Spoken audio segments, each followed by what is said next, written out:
Thank you so much and welcome to Orange Apple Motivational Monster.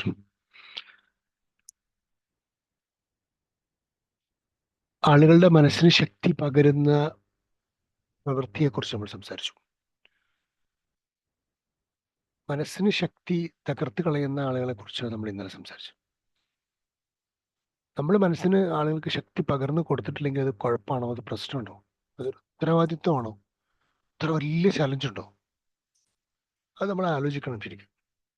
അത് നമ്മളുടെ ഒരു ഡ്യൂട്ടിയിൽ വരുമോ? എനിക്ക് മനുഷ്യന്മാർക്ക് ധൈര്യം പകരാനൊന്നും കഴിയില്ല എന്ന് നമുക്ക് ചിന്തിക്കാൻ പറ്റില്ല. മനുഷ്യനെ ഭീഷണിപ്പെടുത്തുകയും പേടിപ്പിക്കുകയും മനുഷ്യന്റെ ധൈര്യം ചോർത്തിക്കളയുകയും ചെയ്യുന്നത് ഒരു വലിയൊരു പാപമായിട്ട് മാറുന്നുണ്ടെങ്കിൽ നമ്മൾ ആളുകൾക്ക് ധൈര്യം പകർന്നു കൊടുക്കേണ്ടത് ഒരു ഉത്തരവാദിത്വം കൂടിയാണ്. സെൽഫ് മോട്ടിവേറ്റഡ് അല്ലാത്ത ഒരാൾക്ക് മറ്റൊരാളെ മോട്ടിവേറ്റ് ചെയ്യാൻ പറ്റുമോ എന്നാണ് ചോദ്യം. സെൽഫ് മോട്ടിവേറ്റഡ് ആവാതിരിക്കുമോ ഒന്നും കുഴപ്പമില്ല, മറ്റുള്ളവരെ മോട്ടിവേറ്റ് ചെയ്യാം. മനുഷ്യൻ്റെ ഒരു പ്രത്യേകത എന്ന് പറഞ്ഞാൽ മനുഷ്യൻ ബേസിക് മോട്ടിവേഷൻ ഇല്ലാതെ മനുഷ്യന് മൂവ് ചെയ്യാൻ കഴിയില്ല. അത് ഒന്നുകിൽ ഇന്റേണൽ മോട്ടിവേഷൻ വേണം, അല്ലെങ്കിൽ എക്സ്റ്റേണൽ മോട്ടിവേഷൻ വേണം. Any type of internal motivation എന്ന് പറയുന്നത് ലോകത്ത് ആർക്കും ഉണ്ടാവില്ല. അത് സ്വന്തമായിട്ട് ഡ്രീം ഡ്രിവൺ ആയിട്ടുള്ള ആളുകൾക്ക് മാത്രം ഉണ്ടാവും. ഡ്രീമിന്റെ ഇന്റൻസിറ്റി പവർഫുൾ ആയാൽ അവർക്ക് മാത്രമാണ് ഇന്റേണൽ മോട്ടിവേഷൻ ഉണ്ടാവുക. അത്ര ഡ്രീം ഡ്രിവൺ ആണെങ്കിൽ, എക്സാമ്പിൾ, കുട്ടി ടൂറിന് പോകാനുണ്ട്, രാവിലെ 6 മണിക്ക് ബസ്സിലെത്തണം എന്ന് പറഞ്ഞാൽ കുട്ടി രാത്രി മുതലേ ഉറങ്ങാതിരിക്കും. ഡ്രീം ഡ്രിവൺ ആണ്. കുട്ടിയെ സംബന്ധിച്ച ടൂർ അതിന് മാത്രം ഇമ്പോർട്ടൻ്റ് ആണ്. ഉറക്കം തന്നെ വരില്ല. ഒരു ദിവസം പോലും രാവിലെ വിളിച്ചു നിർത്തിയാൽ സ്കൂളിൽ പോകാൻ വേണ്ടി എണീക്കാത്ത കുട്ടി അന്ന് എങ്ങനെയാണ് എണീക്കുന്നത് എന്നുള്ളത് പോലും നമുക്ക് ഉറങ്ങാൻ പറ്റില്ല. അന്ന് കുട്ടി നമ്മളെ വിളിച്ചു നിർത്തിയിട്ട്.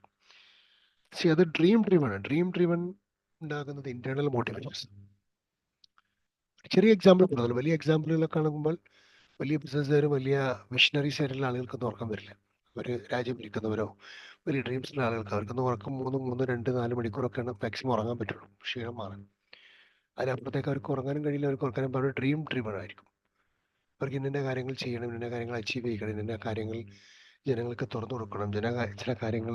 അപ്പോൾ അങ്ങനെ കുറേ ഉള്ള ആളുകൾ സെൽഫ് മോട്ടിവേറ്റഡ് ആണ്, സെൽഫ് ഡ്രീവൺ ആണ്, ഡ്രീം ഡ്രീവൺ ആണ്. ഈ എക്സ്റ്റേണൽ മോട്ടിവേഷൻ ഉണ്ട്. പുറത്തുനിന്നുള്ള ആളുകളെ കാണിക്കാനും കാണാനും, പുറത്തുനിന്നുള്ള ആളുകൾ മാത്രം മോട്ടിവേറ്റ് ചെയ്താൽ മാത്രം ചെയ്യുകയും ചെയ്യുന്ന ആളുകളുണ്ടാവും. അപ്പോൾ ഇങ്ങനെയുള്ള ആളുകൾ ആക്ച്വലി ഓഡിയൻസ് കാറ്റഗറിയാണ്. അവർ ഒരു പ്രോജക്റ്റ് ഓറിയൻറ്റഡ് ആവില്ല. അവർ വലിയ പ്രൊജക്റ്റുകളൊന്നും അവർ ചെയ്യില്ല. അവരിങ്ങനെ ചെയ്യുന്നതിനൊക്കെ കണ്ട് അത്ഭുതത്തോടു കൂടി നോക്കിയോ, ഇത് ഭയങ്കര അത്ഭുതം തന്നെയാണ് കേട്ടോ, ഇതിന് ഐഡിയ എന്നൊക്കെ പറഞ്ഞിട്ട് അതിനെങ്ങനെ അപ്രിഷ്യേറ്റ് ചെയ്ത് അതിനെങ്ങനെ കണ്ടുപിടിച്ച് നോക്കി അത്ഭുതം വണ്ടർ അടിച്ച് ഇരിക്കും. ഇങ്ങനത്തെ ആളുകൾക്ക് ശരിക്കും എക്സ്റ്റേണൽ മോട്ടിവേഷൻസ് ആവശ്യം. അവർ പെട്ടെന്ന് ഡീമോട്ടിവേറ്റഡ് ആവാൻ സാധ്യതയുണ്ട്. നേരത്തെ ഡ്രീം ഡ്രീവൺ എന്ന് പറഞ്ഞ ആൾക്കാർ ഡീമോട്ടിവേറ്റഡ് ആവുക എന്നുള്ളത് വളരെ കുറവാണ്. കാരണം അവരെ സംബന്ധിച്ചാൽ അവർ പ്ലാൻഡ് ആയിരിക്കും അവരുടെ ഡ്രീമിൽ. അതുകൊണ്ട് അവർ ലോകത്താരെ എന്ത് ഡയലോഗ് പറഞ്ഞാലും അവർ കേൾക്കില്ല, അവർ കേട്ടിട്ട് പോലും ഉണ്ടാവില്ല, അവർ മൈൻഡ് ചെയ്യില്ല അത്. പക്ഷേ ഇത്തരം നേരത്തെ പറഞ്ഞ ഓഡിയൻസ് ആയിട്ടുള്ള ആളുകളുണ്ട്. കാരണം പ്രൊജക്റ്റുകളൊക്കെ കാണുകയും കണ്ടിരിക്കുകയും അതിൽ അത്ഭുതത്തോടു കൂടി നോക്കി നിൽക്കുകയും ചെയ്യുന്ന ആളുകൾ, അവരെ സംബന്ധിച്ചിടത്തോളം അവർക്ക് എക്സ്റ്റേണൽ മോട്ടിവേഷൻ, ഡീമോട്ടിവേറ്റഡ് ആയാലും അവർ പ്രശ്നമാവും, മോട്ടിവേറ്റ് ആയാൽ അവർ ചെറുതായിട്ടെങ്കിലും മൂവ് ചെയ്യും. അപ്പോൾ നമ്മുടെ വീട്ടിലുള്ള മെമ്പേഴ്സ്, നേരത്തെ എക്സാമ്പിൾ എടുക്കാൻ പറ്റുന്ന ഈസി ആയിട്ടുള്ള കാര്യം കളറിങ് ലൈഫ് ബ്യൂട്ടിഫുള്ളി എന്നുള്ളതാണല്ലോ. ജീവിതങ്ങൾക്ക് ഫലവത്തായ നിറങ്ങൾ പകരുക എന്നുള്ളതാണ്. അവനവൻ്റെ വീട്ടിലുള്ള ആളുകളിൽ എത്ര പേര് മികച്ച മോട്ടിവേഷനോട് കൂടി ഉയർന്ന് മേലോട്ട് പോകണമെന്ന് നമ്മുടെ ഉള്ളിൽ ഉണ്ടാവണം. അതിനെ ബേസ് ചെയ്തായിരിക്കണം നമ്മളുടെ മോട്ടിവേഷനിൽ ആയിട്ടുള്ള എല്ലാ ഡെലിവറിയും. അപ്പോൾ ഡീമോട്ടിവേറ്റ് ചെയ്യാനുള്ള സാധ്യത വീട്ടിലുള്ള മെമ്പർമാരോട് ഉണ്ടാവാതിരിക്കണം ചിലപ്പം. അങ്ങനെ ആണെങ്കിൽ ഇപ്പോൾ സ്വന്തം മക്കളോട് അച്ഛനും അമ്മയ്ക്കും ഡീമോട്ടിവേറ്റ് ചെയ്യാനാണ് അച്ഛനും അമ്മേൻ്റെ ഉദ്ദേശമെങ്കിൽ രണ്ട് കാരണമാണ്. ഒന്ന്, ആ അച്ഛനും അമ്മയ്ക്കും വിവരമില്ലാതെ ഇഗ്നോറൻ്റ് ആണ് അവർ. അതുകൊണ്ടാണ് അവർ ഡീമോട്ടിവേറ്റ് ചെയ്യുന്നത്. രണ്ട്, അവര് അസൂയാലുക്കളാണ്. അവര് എന്നെക്കാളും വലിയ, ഞാൻ അങ്ങനത്തെ അച്ഛനെ ഒക്കെ കണ്ടിട്ടുണ്ട്. സ്വന്തം മക്കള് വലിയ ബിസിനസ് ചെയ്യാൻ തുടങ്ങിയപ്പം അച്ഛന് അസൂയ വന്നതൊക്കെ അമ്മക്ക് അമ്മക്ക് കിട്ടിയ ജീവിതത്തെക്കാൾ മികച്ച ജീവിതം മകൾക്ക് കിട്ടിയപ്പോൾ അതിനോട് അസൂയ തോന്നിയ അമ്മേനൊക്കെ ഞാൻ കണ്ടിട്ടുണ്ട്. കാരണം കൗൺസിലിംഗ് ചെയ്യേണ്ടി വരുമ്പം ഇത്തരം ഇഷ്യൂസ് നമ്മൾ ശരിക്കും ഫേസ് ചെയ്യണം. അപ്പോൾ അവൻ എന്നോട് പലപ്പോഴും ചോദിക്കാറുള്ള ആളുകളെ അച്ഛനും അമ്മക്കൊക്കെ അസൂയ ഉണ്ടാവും, അതൊക്കെ ഉണ്ടാവും. തിരിച്ചു മറിച്ചൊക്കെ ഉണ്ടാവും. മക്കൾക്ക് അച്ഛനും അമ്മയോട്, അമ്മക്ക് അച്ഛനും അമ്മക്ക് മക്കളോടൊക്കെ ഉണ്ടാവും. ഈ വിഷയത്തിലൊന്നും വലിയ ബ്ലോക്കൊന്നും എവിടെ ഉണ്ടാവണമെന്നല്ല. അത് തിരിച്ചറിയാൻ ചിലപ്പം ആളുകൾക്ക് ഒരുപാട് സമയം എടുക്കും. അതാരെങ്കിലും പറഞ്ഞു കൊടുത്താൽ പോലെ ഒരു ഉൾക്കൊള്ളില്ല. അയ്യോ എൻ്റെ അമ്മയോ എൻ്റെ അച്ഛനോ, അയ്യോ എൻ്റെ മകൻ എൻ്റെ മകളെന്നൊക്കെ വിചാരിച്ചിരിക്കും. പക്ഷെ അതിലൊന്നും വലിയ പ്രസക്തിയില്ല. അപ്പോൾ അതുകൊണ്ട് തന്നെ മോട്ടിവേറ്റ് ചെയ്യേണ്ടത്, ധൈര്യം പകരേണ്ടത് ഒരു എമർജൻസി നീഡാണ്. അത് നമ്മളുടെ, കാരണം ഈ ചില മോട്ടിവേഷനൊക്കെ ഈ മെർക്കുറി ഡോക്ടർ പ്രഷർ നോക്കുന്ന മെഷീനിൽ ഇങ്ങനെ പമ്പ് ചെയ്യുമ്പോൾ മേലോട്ട് കയറി വന്നിട്ട് താഴോട്ട് പോകും. ഇപ്പം അങ്ങനത്തെ പ്രഷർ നോക്കുന്ന മെഷീനൊക്കെ വളരെ കുറവാണ്. ഇപ്പം മാനുവൽ അല്ല, ഇപ്പം വളരെ ഓട്ടോമാറ്റിക്കാണ്.